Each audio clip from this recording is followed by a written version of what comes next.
Good evening, friends.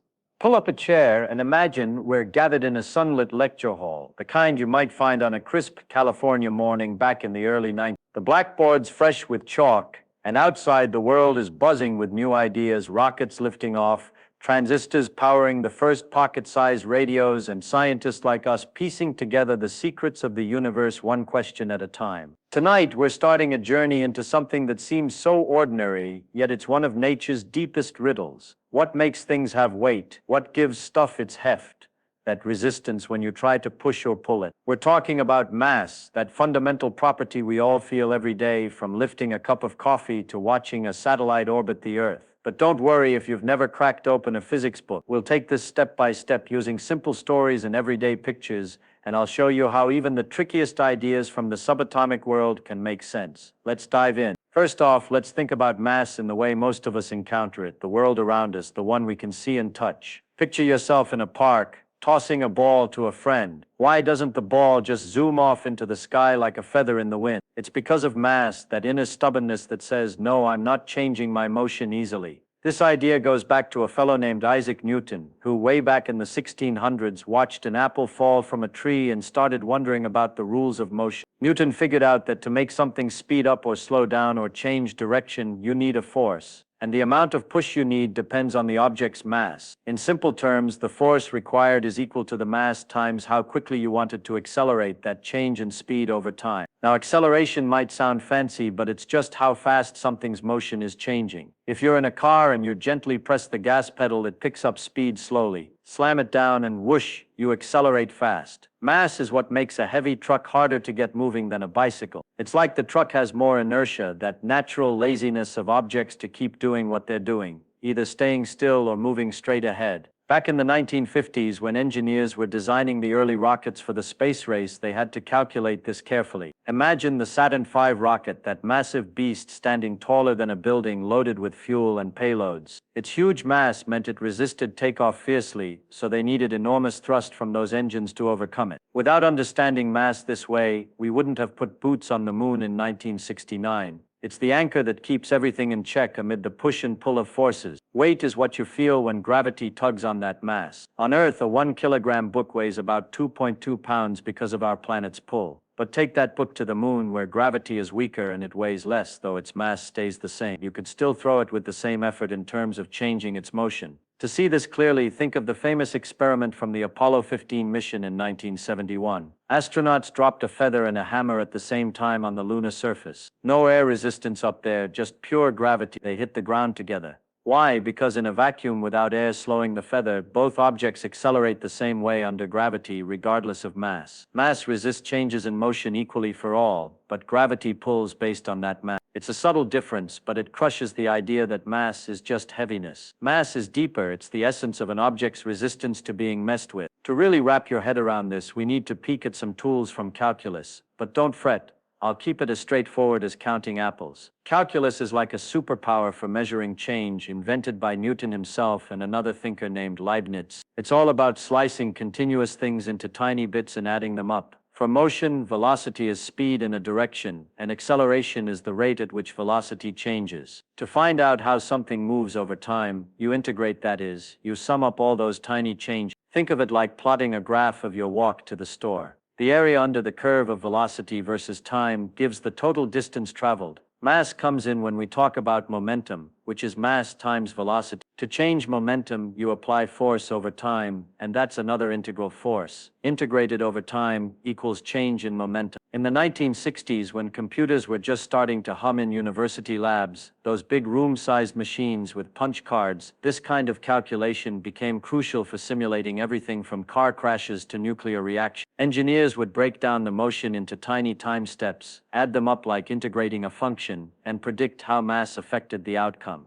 It's like watching a river flow. The total water volume is the integral of the flow rate over time. Mass is the flow rate factor for motion. Bigger mass means more momentum for the same speed, so more force needed to redirect it. Without this, we couldn't design safe bridges or fast airplanes. Calculus isn't magic, it's a way to handle the smooth, infinite changes in our world, and it shows mass as the constant resistor in all that flow. Now let's build on this classical picture and see how it ties into energy, because mass and energy are more connected than you might think. In everyday life, energy is what lets you do work, lifting a box or running a race. But in the early 1900s, Albert Einstein shook things up with his theory of special relativity. He showed that mass and energy are interchangeable, related by a simple but profound idea: energy equals mass times the speed of light squared. The speed of light is about 300,000 kilometers per second, and squaring it makes the number enormous. So even a tiny bit of mass holds a tremendous amount of energy. In the 1940s and 1950s, during the atomic age, we saw this in action with nuclear fission.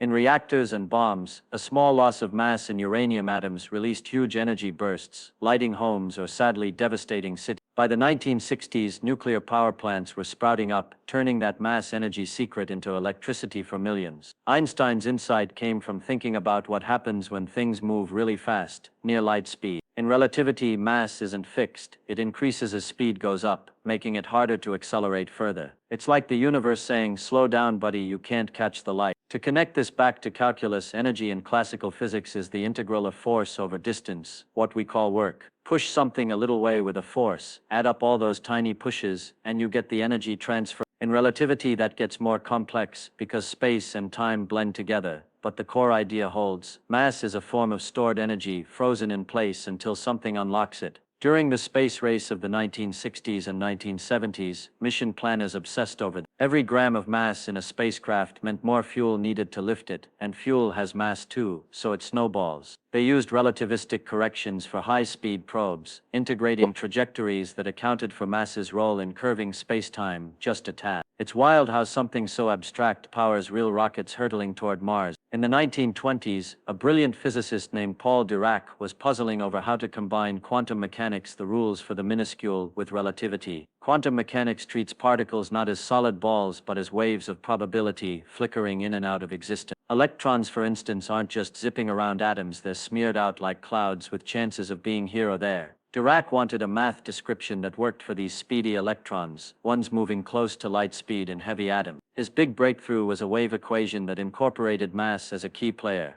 Without getting into the scribbles on a blackboard, imagine it like this. The equation describes how the electron's wave evolves over time and space, with mass acting as a kind of anchor term. It prevents the electron from behaving like a massless photon which can zip at light speed forever. Instead, mass gives the electron a rest energy, that baseline heft, even when it's not moving. This was revolutionary because it predicted weird behaviors, like electrons having partners called positrons, antimatter twins. By the 1930s, we found those positrons in cosmic rays, and in the 1950s they were key to early particle accelerators probing the atom's heart. During that post-war boom, labs like those at Berkeley were humming with excitement. Scientists smashed particles together, watching sparks of energy turn into new bits of mass, protons, neutrons, all with their own stubborn resistance. Dirac's ideas laid the groundwork for quantum electrodynamics, or QED, which is the theory of how light and matter interact at the quantum level. In QED, mass isn't just a number you plug in, it's emergent from the dances between particles and fields. Think of fields as invisible oceans filling space, electromagnetic fields wiggling with light, and others carrying forces between quarks inside protons. To simplify the calculus here, QED uses a method of summing possibilities, like integrating over all paths an electron might take from point A to B. Not just the straight line, but every wiggly detour, each with a probability amplitude. Mass biases those paths, making the wild ones less likely because they cost more energy. It's like calculating the total ways water can flow down a hill, the integral over all routes, weighted by steepness. In the 1960s, when we were refining QED to fix pesky calculation glitches, infinities popping up like uninvited guests, this path-summing trick, developed in those heady days of collaboration, made predictions match experiments to incredible precision. It explained why atoms glow certain colors or why magnets stick, all rooted in mass's quantum role. In the 1970s, as we discovered quarks, the tiny building blocks inside protons and neutrons, we realized most of a proton's mass doesn't come from the quarks themselves. Those quarks are light, but they're buzzing with energy from gluons, the glue holding them tight. That kinetic energy via Einstein's equivalence accounts for nearly all the proton's mass. It's like a whirlwind inside massless parts, whirling so fast they create heft through motion. This was confirmed in accelerators like the one at SLAC in California, where beams of electrons probed protons like ultrasound on a baby, revealing the quark structure in 19. To predict scattering particles bouncing off each other, you integrate over momentum transfers, summing tiny contributions from virtual particles flickering in the vacuum. It's advanced stuff, but picture it as tallying votes in an election. Each possible exchange votes on the outcome, and mass sways the tally by resisting big changes. By the 1980s, with supercomputers crunching these integrals, we simulated the early universe, where mass emerged from a hot soup of energy right after the Big Bang.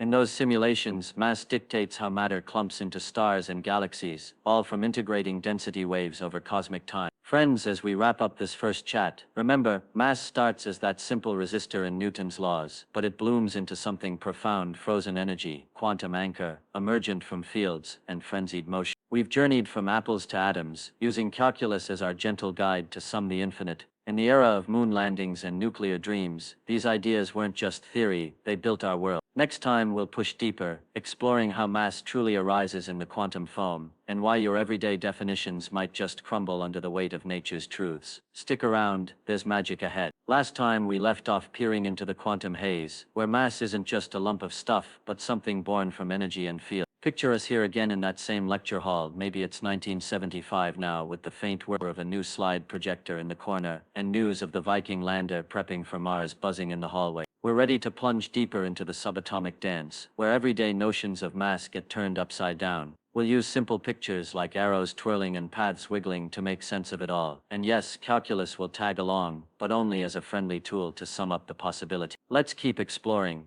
We start by stepping fully into the quantum world, that strange realm where particles act like waves and certainty gives way to chance. Remember Dirac's wave equation from our last talk? It was a game changer, blending quantum rules with relativity to describe electrons zipping around. In this setup, mass plays the role of a stabilizer, like a weight on a spinning top that keeps it from toppling too wild. Without mass, an electron would behave like light, pure energy streaking at top speed, no rest possible. But with mass, it has a ground state, an inherent energy even when still, which ties back to that energy-mass link we discussed. In the 1950s, this led to quantum electrodynamics, or QED, the theory that explains how electrons and photons, the bits of light, interact. It's like a cosmic ballet. Electrons jiggle, emitting and absorbing photons in a frenzy. Mass, in QED, isn't a fixed tag, it's shaped by these exchanges. Think of an electron not as a lone dot, but surrounded by a cloud of virtual particles popping in and out of existence, borrowed from the vacuum's energy. These fleeting partners add to the electron's effective mass, like a swimmer in water, feeling heavier from drag. During the Cold War era, when labs were racing to build better accelerators, QED predictions matched experiments so precisely, like calculating the electron's magnetic strength to 10 decimal places, that it became our gold standard for quantum theories. Each possible way an event can happen gets an arrow, length for likelihood, direction for phase, like a clock hand. For an electron moving from here to there, you add up arrows for every path,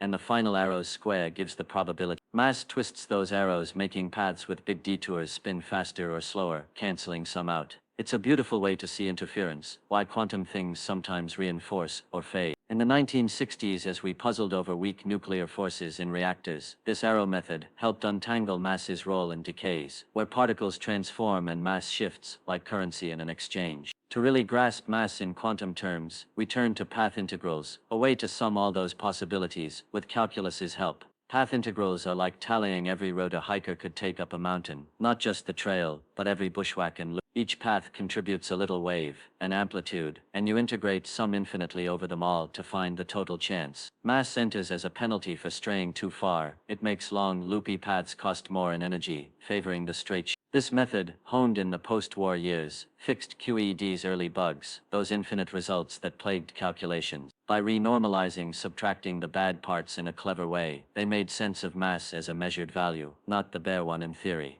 Calculus here is key, integrating over momenta, those speed-direction combos from 0 to infinity, but cutting off the wild high. It's like averaging a noisy signal. Mass emerges as the calm core after smoothing. In the 1970s, with computers advancing, those clunky mainframes at universities, this integral crunching simulated particle collisions, predicting new masses for mesons and baryons, discovered in bubble chambers. Path integrals shine in field theories, where space is filled with vibrating fields, each point wiggling like a guitar string. Particles are excitations in these fields, bumps of energy. Mass is the frequency of that bump's natural vibration. Higher mass means stiffer strings, harder to play. To compute interactions, you integrate over field configurations, summing tiny fluctuations. It's advanced calculus, but imagine slicing space-time into a grid, adding contributions cell by cell, then shrinking the grid to infinity for the exact integral. During the oil crisis of the 1970s, when funding tightened, these calculations on early supercomputers revealed how quark masses inside nucleons are tiny, yet the whole proton's mass blooms from binding energies, gluon zipping like rubber bands, their motion equaling mass via relativity. This brings us to a pivotal idea from the 1960s, the Higgs field, that invisible sea, giving particles their mass. Imagine wading through molasses. The stickier it clings, the harder you move, mimicking mass. The Higgs is like that, a field permeating everything, interacting differently with each particle. Photons glide through untouched, massless, and speedy. Electrons and quarks drag a bit, gaining mass. In 1964, theorists proposed this to explain why some force carriers have mass, while others don't, unifying weak and electromagnetic forces. Smashing protons released energy that could excite the Higgs, decaying into detectable bits. Mass here isn't intrinsic, it's acquired, like a snowball gathering snow as it rolls. Calculus models this via potential energies. The Higgs field sits in a valley, its shape an integral over space, minimizing action like a soap bubble. Perturbations, tiny integrals around equilibrium, give particle masses, as eigenvalues, those natural modes from matrix math. In quantum terms, the vacuum isn't empty, it's boiling with Higgs fluctuations. Particles constantly swap energy with this field, their mass, average over those swaps. During the space shuttle era of the 1980s, when we launched telescopes, peering back to the universe's infancy, we saw how the Higgs froze in the early cosmos. Right after the Big Bang, fields were symmetric, particles massive. As the universe cooled, the Higgs settled, breaking symmetry and doling out masses, like water freezing into ice crystals, structuring chaos. Now zooming out, let's see mass in the grand scheme from atoms to the stars. In atoms, electron masses dictate orbits, their quantum waves integrating to probabilities. Lighter electrons would make bigger atoms, altering chemistry, no stable molecules, no life.